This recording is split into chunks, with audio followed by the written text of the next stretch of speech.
Coming up on WUFT's First at 5, a proposed bill would permit weapons and firearms on college campuses. We'll go into detail on what it entails and when it would go into effect. Plus, Governor Ron DeSantis gave his annual State of the State address today in the state legislature. He touched on the economy, education, immigration, and more.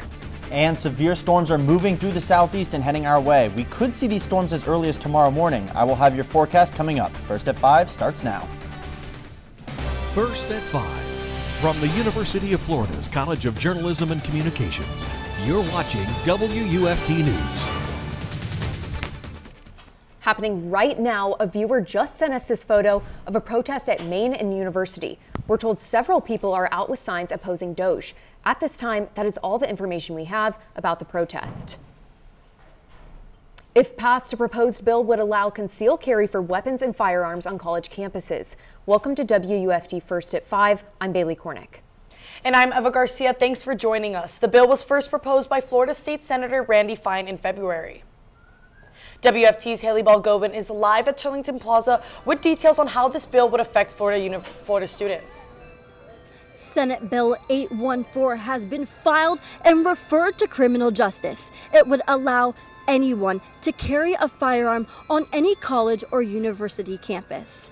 If passed, weapons and firearms would be permitted on school property, including school-sponsored events and school buses. Florida State Senator Randy Fine filed the bill. In a press release, he says adults should have the same right to protect themselves on campus. Some of the weapons allowed would include any sword or sword cane firearm, electric weapon or device, a destructive device, and a razor blade or pocket knife. If passed, the Department of Law Enforcement could prohibit firearms in sporting and athletic events. Although anyone would be permitted to possess a weapon, they will be prohibited from storing it. Senator Fine proposed this bill to allow students to have the same rights on campus as they do off. If this bill were to succeed, its effective date would be July 1st. Live in Turlington Plaza, Haley Balgobin, WUFT News. In other state political news, Governor Ron DeSantis gave his annual State of the State address to the Florida legislature today. DeSantis praised economic reforms and applauded the 142 million tourists that Florida saw last year. He also said that Florida has paid off 41% of its historical debt in the past 6 years. DeSantis stressed that students are entitled to, quote, education, not indoctrination, regardless of their financial status. Also discussed was a recent law pertaining to immigration enforcement. Now we are convening for the regular legislative session, having already enacted groundbreaking legislation to fulfill the historic mandate of delivering on President Donald Trump's mandate to end the illegal immigration crisis once and for all. DeSantis clashed briefly with the legislature over a proposed immigration bill before compromising this February.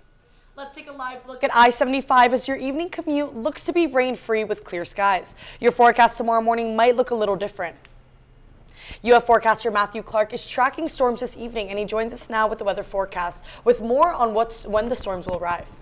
Yeah, these storms are moving their way through the southeast right now, and I'm talking the deep southeast. A lot of the southeast is covered in an enhanced risk, level 3 out of 5, severe threat right now. And this system is spanning not just in the southeast, but all the way north into the Midwest. But most of these strong storms are happening down in Louisiana and parts of Mississippi right now. This system is going to start to move its way further to the east as we head into tonight and into early parts of tomorrow morning. So Tallahassee, early parts of tomorrow, and then Wednesday, early morning hours around 10 a.m. is when the strongest line of showers is going to move its way through tomorrow. And as quickly as it moves its way in, it moves its way out. And by tomorrow night, we could see those clear skies again. So tomorrow morning is when that is going to pack the biggest punch. Right now, though, all is quiet on our campus cam. Looking over, it's got some blue skies overhead, some clouds, some pretty strong winds from the south as well. Pretty warm out there as well right now in the upper 70s. But again, I'll be tracking the storm more in depth in a few minutes.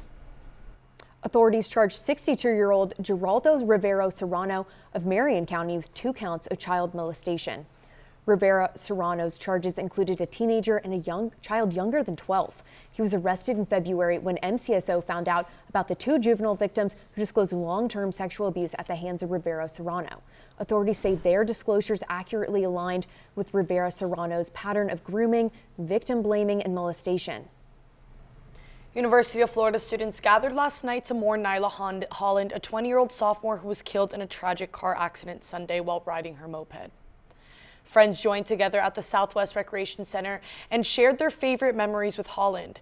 Those who came lit candles and laid bouquets of flower as they remembered her boundless energy and contagious smile. Holland was an animal sciences major and was also very involved in the Army ROTC program, planning to serve her country after graduation. The University of Florida released a statement expressing condolences to her family and offering support and counseling services to the students. The Alachua Conservation Trust has secured the permanent protection of over 1,600 acres located within the Ocala to Osceola Wildlife Corridor in Columbia County. The property lies on the east side of the Suwannee River, about 30 miles north of Lake City. The land will serve to further link conservation lands along the river and the Pinhook Swamp Conservation Area, which borders the Osceola National Forest. Conservation of this property contributes to protecting the O2O corridor, a critical linkage of the larger Florida Wildlife Passage. Registration for the Alachua County Eco Chase Challenge is now open for residents. The 3-month-long scavenger hunt aims to encourage eco-friendly habits. It also features a $2,000 reward for the winners. Teams of 5 can compete in a series of challenges across the county to promote sustainability, recycling, and waste reduction. From March through May, you can answer trivia questions, attend community events, and visit eco-friendly locations around the county. There will also be bonus prizes throughout the game, like gift cards and gift baskets. Team registration closes at 50 teams, so don't wait to register. The rules to register are on the screen right now. A newspaper run by the homeless community in Florida educates people on their struggles. The Homeless Voice seeks to raise awareness about homelessness and poverty. The vendors stand at street intersections offering newspapers to drivers in return for donations. About 75% of the earnings go to the vendors, and the rest supports 2 shelters and the paper itself. The paper is distributed all over Florida, including Gainesville, Jacksonville, and Tampa. The latest Homeless Voice edition focuses on hostile architecture, a strategy that makes public spaces unsuitable for the homeless to use. You can use your phone to scan the QR code on your screen for a direct link to this story by our very own Nicole Borman. It's on WUFT for you, and we hope you check it out.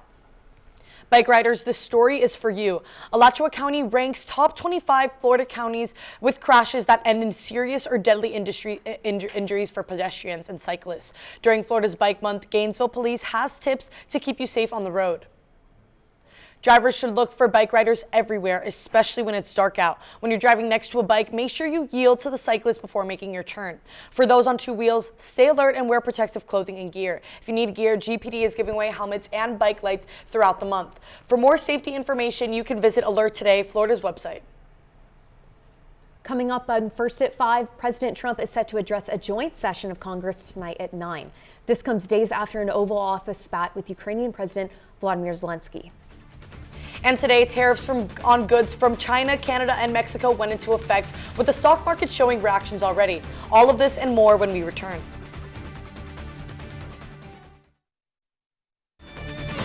You're watching WUFT-TV News. President Donald Trump's tariffs are expected to significantly impact the U.S. economy. The president and his administration say that placing the tariffs will stimulate American-made production. WFT's Emilio Boutros details potential impacts.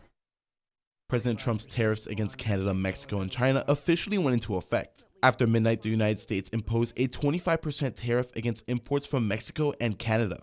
Tariffs against China also doubled, going up to 20%.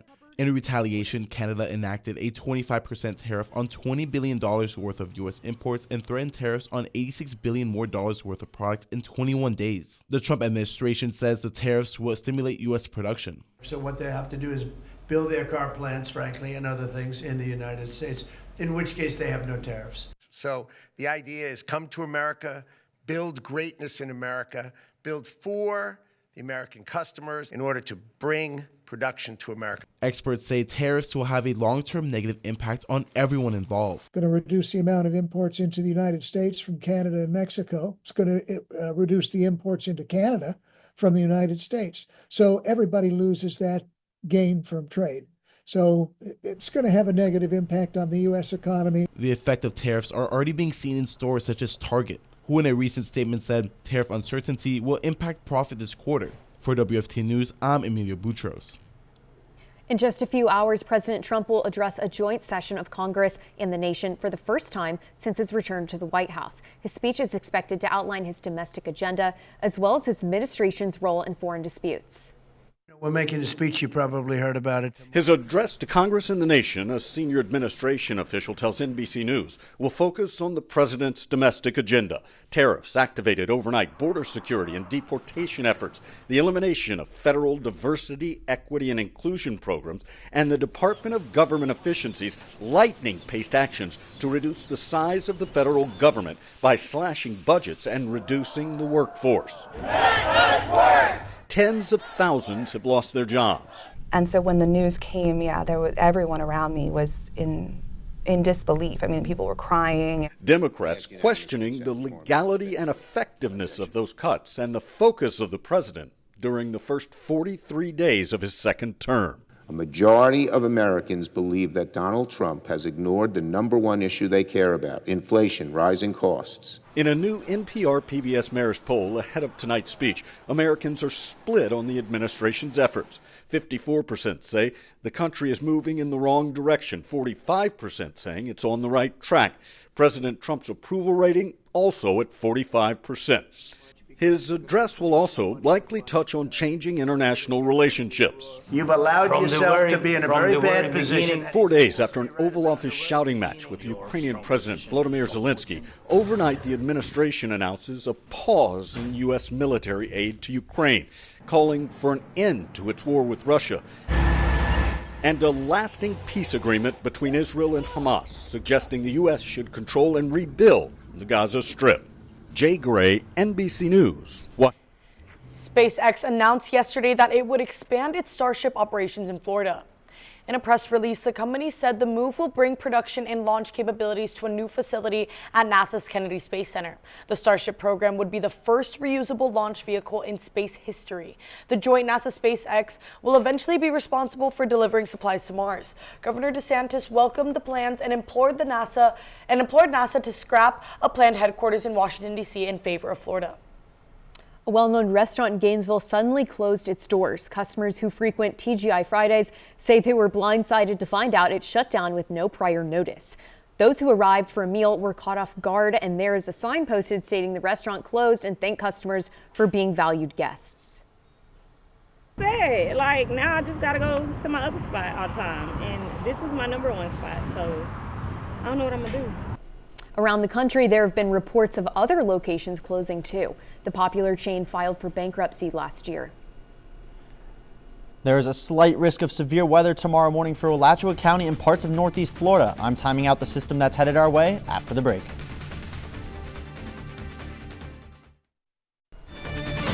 You're watching WUFT-TV News. Okay, guys, I feel like we can all agree that we've had beautiful weather the past couple of days, but word on the street, I hear a storm is coming. Yeah, I've been enjoying this weather a lot. Matthew, can you tell us a little bit about the storm that's coming up? Yeah, we're tracking a system that's moving its way across the southeast right now that's headed our way in early parts of tomorrow morning. Pretty nice outside right now, but here is the storm that I'm talking about, impacting a lot of Mississippi right now and parts of Louisiana. Tornado warning active right now. There's been plenty of tornado warnings from this storm that's heading in our direction. Severe thunderstorm warnings north and central Mississippi, and all this red is just a tornado watch that's probably going to move its way further to the east as this system moves its way further to the east. Right now, though, a little overcast for the most part. It's got a couple blue skies, some overhead clouds. It's pretty windy out there as well. Pretty strong winds from the south, and it's a little bit warm. Notice a little bit warmer today. Not going to be nearly as warm tomorrow. So this evening's pretty warm. 77 in Ocala, 75 in Palaca, 72 over in St. Augustine. These temperatures are going to drop as the storm moves its way through. Now, I talk about a storm. It's not going to last a very long time. Most of that rain is going to come in the early morning hours between 9 and 11 a.m. And those temperatures are going to remain pretty steady. Then look at that, sunshine tomorrow night. So the system is going to move in pretty quickly. So this is our setup right now. A lot of moisture is being moved in from the Gulf at the surface right now. A lot of southerly winds, and then in the upper atmosphere, a lot of the winds coming from the west, and it's creating a lot of spin in the atmosphere. So a lot of these storms are severe. Like I just showed you, there was a tornado warning in Mississippi right now. Very strong synoptic setup 4 storms in this area. And here is the entire system right now, spanning all the way down from the Gulf Coast all the way up through the Midwest. Most of that severe weather happening down in Mississippi and Louisiana right now. That system is going to move its way closer to us as we head into tomorrow. We have a slight risk for Florida's first coast up through Jacksonville and parts of Alachua County. So here's that system right now in the Midwest, moving its way towards our area. Going to start to impact parts of the Panhandle later tonight into early parts of tomorrow morning, impacting Tallahassee pretty early tomorrow morning in the really early morning hours. Most people there are going to be asleep, but then moving its way into our area, really strong line of storms early in the morning around 9 a.m. and it's going to last pretty quickly. So as quickly as it moves in, it moves out, and look at that, clear skies overhead as we head into tomorrow night and parts of Thursday. It's going to cool us down a little bit as well. When you're waking up on Thursday morning, we're going to be in the mid 40s, 45 in Gainesville, and then on Thursday afternoon, it's going to be pretty nice outside, 64 as a high. That's pretty nice temperatures for me. And then Friday morning, it's going to be a little bit chillier. Look at that, 42 in Ocala and 42 down in the villages. So this is a cold front. We're also going to have pretty moderate temperatures on our Friday in the mid 70s. This weekend though, we're tracking another system that's going to move its way through, giving us some scattered showers as we head into Saturday and Sunday. Not nearly as nice of a weekend as it was last weekend, but it will still be some blue skies overhead, but still we got some chances of rain on Saturday and Sunday. So again, we're tracking this cold front that's moving its way through tomorrow morning, going to drop temperatures for a little bit. Thursday and Friday going to be pretty nice before another system moves through Saturday and Sunday in the weekend, and those temperatures are going to start to rise gradually as we head into parts of next week. Watch out for that Crimson Tide because there are Gators in Alabama. The number 5 ranked men's basketball team goes to Alabama to face the number 7th seed. The two teams face off for a potential lock on that March Madness 2nd seed. Your sports forecast coming up next. You're watching WUFT-TV News. Welcome to sports. I'm Shelby Hotz. Gator men's basketball team suits up for March Madness with a matchup against the ranked 7 Crimson Tide. A win against Bama means a lock 2nd seed going into the postseason, and the team is confident they have the chops. I think, any time you're sitting there with 2 games left in the regular season with a chance to still get 2nd place in the best conference that college basketball has seen in about 20 years, it's a really good spot to be in.